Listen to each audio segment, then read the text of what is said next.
Well, good morning this afternoon. Welcome, Dennis.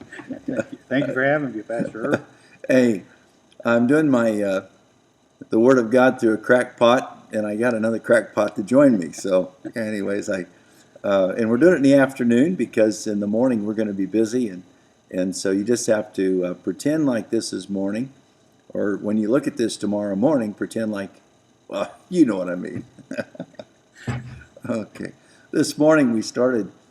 We've been talking about the doctrine that the apostles held to in the early church, that laid the foundation for the church, and this morning we switched to the topic of fellowship.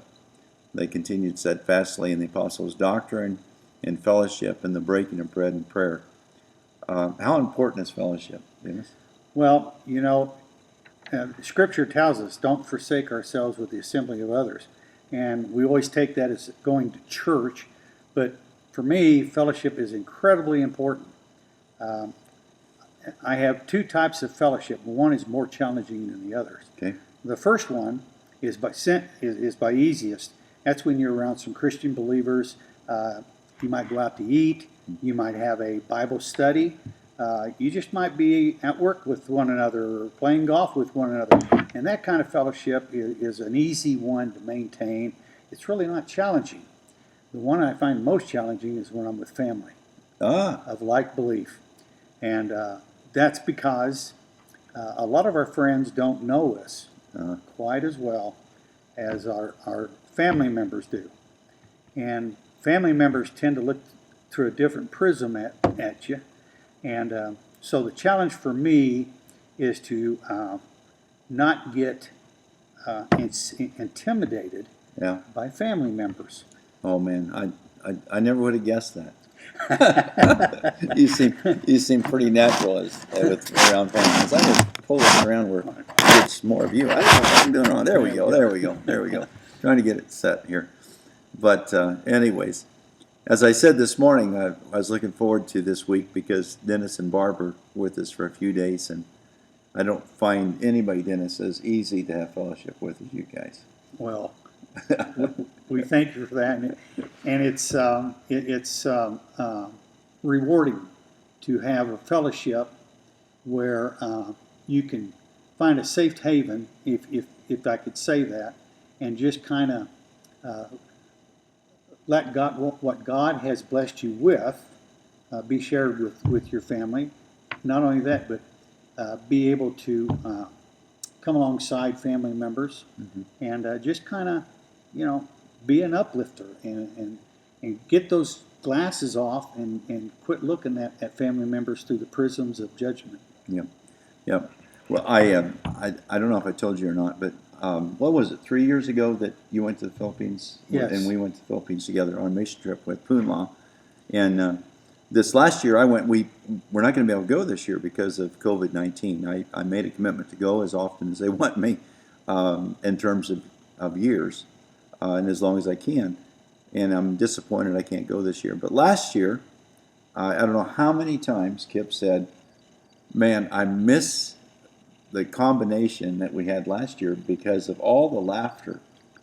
And he said, I've never been around people that laugh as much as what we did, and it was a blast. Not an easy trip. It was not an easy trip, and it was a fun trip because we really got to see the feet and hands of God in motion in another country. And it's the first mission trip that I've been on that I wasn't involved in day-to-day keeping the mission trip going type activities, and I just got to absorb the people, the pastors of the different churches that we visited. It's still, I'm still on a high from that trip. It was probably the best mission trip I've taken. It was good. It was very good. Well, I wanted to read a scripture passage that has always blessed me. It says in Psalm 133, how good and pleasant it is for brethren to dwell together in unity. And it is like the precious oil upon the head running down the beard of Aaron, running down on the edge of his garments. It is like the dew of Hermon descending upon the mountain of Zion. For there the the Lord commanded the blessing, life forevermore. So we're not familiar with that word picture of the anointing of a priest, but it was incredible, and it was one of those ceremonies where the presence of God was overpowering. And the anointing was so great that they put the oil upon his head. It came down upon his beard, all the way down his garment, and touched his feet. Of course, the anointing was a picture of the presence of God coming upon him. And what is comparable to that blessing? Brethren living together in unity. Yeah. And that takes work, because we have different opinions, different personalities, different tolerances, different parameters on our personal space. And we're certainly being challenged that today, are we not? Yes. Yes, we are. So, anyways, fellowship is so important. Unity is important. Matter of fact, that's the last thing Jesus prayed for his church, is that they would be one, even as he and the Father were one. And fellowship, biblical fellowship, isn't a potluck supper. We Baptists kind of think you have to eat to have fellowship, but really that's not fellowship. It's sharing in common our passion, our hearts, our goals, our strengths, our weaknesses, our joys and our sorrows. Weep with those that weep, rejoice with those that rejoice. And sharing those together and pursuing a oneness that can only come because of Jesus. And so, thanks for joining us. And do you have a last word?